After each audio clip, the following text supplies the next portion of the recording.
Hey Vsauce, Michael here. What is the biggest you can think of? Well, in reality, the biggest is covering more than square meters of Earth.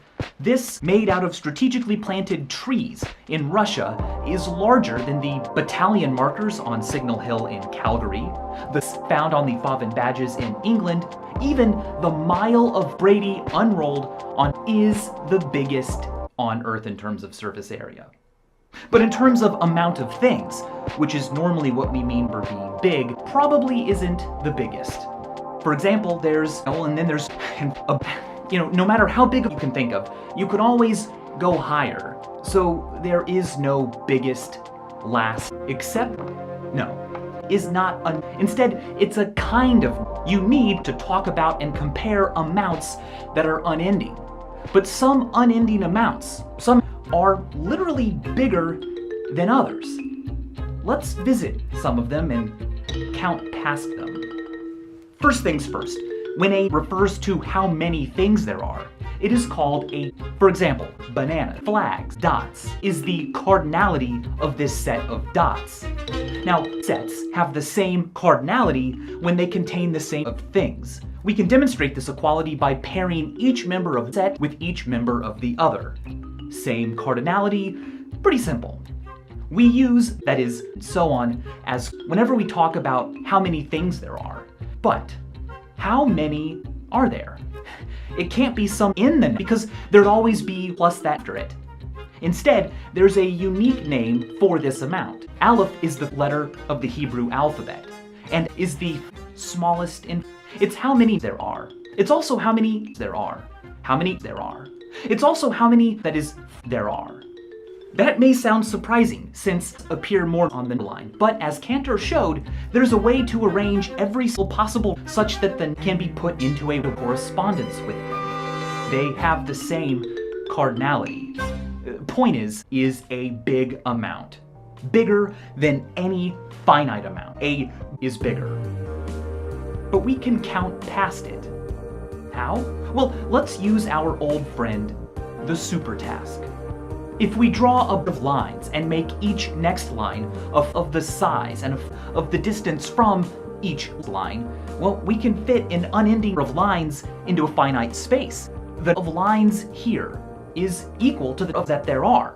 That can be matched. No, there's always a next, but there's also always a next line. Sets have the cardinality, but what happens when I do this? Now, how many lines are there? Plus, no. Unending amounts aren't like finite amounts. There are still only lines here because I can match them just like before. I just start here and then continue from the beginning. Clearly, the amount of lines hasn't changed. I can even add more lines, more. I always end up with only things. I can even add another of lines and still not change the quantity. Compare with these and with these. There is still a line for every. Another cool way to see that these lines don't add to the total is to show that you can make this same sequence without drawing new lines. Just take every other line and move them together to the end. It's the same thing. But hold on a second. This and this may have the same of things in them, but clearly there's something different about them, right? I mean, if it's not how many things they're made of, what is it? Well, let's go back to having just line after an sized collection. What if, instead of matching, we insist on each line according to the order it was drawn in? So we have to start here and left to right. Now, what does this line get? In the realm of the labeling things in order is pretty different than counting them. You see, this line doesn't contribute to the, but in order to label it according to the order it appeared in, well, we need a set of labels that extends past. We need the trans is the lowercase Greek letter. This isn't a joke or a trick. It's literally just the next label you'll need after using up the collection of every single count. If you got place in a race, that would mean that an infinite people finished the race and then you did. After comes, which doesn't really look like, but it is, just like word tour. Then comes or label things in order. Aren't about how many things there are. Instead, they tell us how those things are arranged. They're order type. The order type of a is just not needed to label everything in order. So, for final, cardinality and order type are the same. The order type of the order type of this sequence is, and now, no matter how long an arrangement becomes, as long as it's well ordered, as long as every part of it contains a beginning element, the whole thing describes a new always. This will be very important later on. It should be noted at this point that if you are ever playing a game of who can name the biggest and you're considering saying you should be careful, your opponents might require the you name to be a that refers to an amount. These refer to the same amount of stuff, just arranged different. Isn't bigger, it just comes after, but isn't the end. Why? Well, because it can be shown that there are bigger that literally contain more things. One of the best ways to do this is with Cantor's diagonal argument. In my episode on the Banach-Tarski paradox, I used it to show that the of is larger than the of, but for the purposes of this video, let's focus on another thing bigger than the of a is this of all the different you can make from it. For example, from the of and I can make nothing, or, and the power is the empty and. As you can see, A contains many more members than the original, of however many members the originals had, to be exact. So what's the of, well, let's see. Imagine a list of every, cool. Now, the of all say would look like this. Yes, no, yes, no, and so on. The of all would look like this. Here's the of just, and how about every except or no, except obviously this list of is going to be, well, infinite. But imagine matching them all with a if, even then, there's a way to keep producing new that are clearly not listed anywhere here. We will know that we've got a with more members than there are a bigger than. The way to do this is to start up here in the and just do the opposite of what we see is a member of this one. So our new will not contain. Next, move diagonally down to membership in this is a member of it, so it will not be in our new is not in the so it will be in ours and so on. As you can see, we are describing a that will be, by definition, different in at least one way from every single other on this sized list. Even if we put this new back in, diagonalization can still be done. The of the will always resist a correspondence with it's bigger than repeated applications of will produce sets that can't be put into correspondence with the last. So it's a great way to quickly produce bigger and bigger. The point is, there are more after, let's try to reach them. Now remember that after a split, and these are no longer, they don't refer to a greater amount than the last we reached, but maybe they can take us to one. Wait, what are we doing? Come on, we've been using these like there's no problem, but if at any point down here, you can always add always, can we really talk about it, this endless process, as a totality and then follow it with something? Of course we can. This is math, not science. The things we assume to be true in math are called axioms, and an axiom we come up with isn't more likely to be true if it better explains or predicts what we observe. Instead, it's true because we say it is. Its consequences just become what we observe.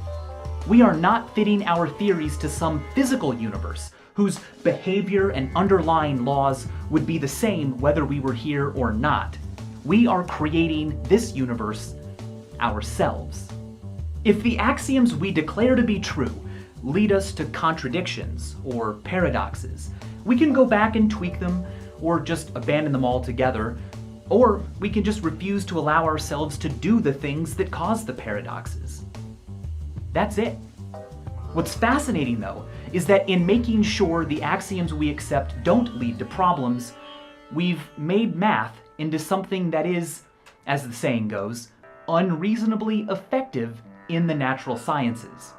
So to what extent we're inventing all of this, or discovering it, it's hard to say. All we have to do to get is say, let there be, and it will be good. That's what Ernest Zermelo did when he included the axiom of it in his list of axioms for doing stuff in math. The axiom is simply the declaration that infinite set exists. The set of all. If you refuse to accept it, that's fine. That makes you a finitist, one who believes only finite things exist. But if you accept it, as most mathematicians do, you can go pretty far, past these and through these. Eventually we get to accept we've reached another ceiling. Going all the way out to would be to create another, and the axiom of only guarantees that this exists.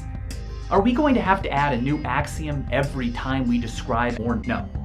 The axiom of replacement can help us here. This assumption states that if you take a set, like say the set of all, and replace each element with something else, like say bananas, what you're left with is also a set. That sounds simple, but it's incredibly useful. Try this. Take every up to, and then instead of bananas, put in front of each. Now we've reached, or using replacement, we can make jumps of any size we want, so long as we only use we've already achieved. We can replace up to with times it to reach we're cooking now. The axiom of replacement allows us to construct new without end. Eventually, we get to, and we run out of standard mathematical notation. No problem. This is just called, and we continue from here. But now, think about all of these, all the different ways to arrange things. Well, these are well ordered, so they have an order type, some that comes after. In this case, that ordinal is called. Now, because by definition comes after every single order type of things, it must describe an arrangement of literally more stuff than the last. I mean, if it didn't, it would be somewhere in here. But it's not. The codal describing the amount of things used to make an arrangement with order type it's not known where the falls on this line. It can't be between these because, well, there aren't between them. It could be that belief is called the continuum hypothesis. But it could also be larger. We just don't know. The continuum hypothesis, by the way, is probably the biggest unanswered question in this entire subject. And today, in this video, I won't be solving it, but I will be going higher and higher, to bigger and bigger. Now, using the replacement axiom, we can take any we've already reached, like say, and jump from all the way out to, or heck, why not use a big, like to construct our notation only allows me to add countably many, but replacement doesn't care about whether or not I have a way to write it reaches. Wherever I land will be a place of even bigger, allowing me to make even bigger and more numerous jumps than before. The whole thing is a wildly accelerating feedback loop of embiggening. We can keep going like this, reaching bigger and bigger from below. Replacement and repeated, which may or may not line up with the, can keep our climb going forever. So clearly there's nothing beyond them. Right? Not so fast. That's what we said about getting past the two. Why not accept as an axiom that there exists some next so big, no amount of replacement or power setting on anything smaller could ever get you there. So is called, and because you can't reach it from below. Now, interestingly, within we've already reached a shadow of such can be found. You can't reach this from below either. All less than it and a can't be added, multiplied, exponentiated, replaced with jumps of number of times or even a number of times to give you anything but another amount. Sure, the is really big, but it's still just not even close to the first smallest. For this reason, is often considered, and some authors don't do this though, saying an inaccessible must also be uncountable, which okay, makes sense. I mean, we've already accessed. But remember, the only way we could is by straight up declaring its existence axiomatically. We will have to do the same for it's really hard to get across just how unfathomable the size of an, I'll just leave it at this. The conceptual jump from to the first is like the jump from the to an set theorists have described bigger, than each one requiring a new large card asserting its existence, expanding the height of our universe of will there ever come a point where we devise an axiom implying the existence of so many things that it implies contradictory things? Will we someday answer the continuum hypothesis? Maybe not, but there are promising directions.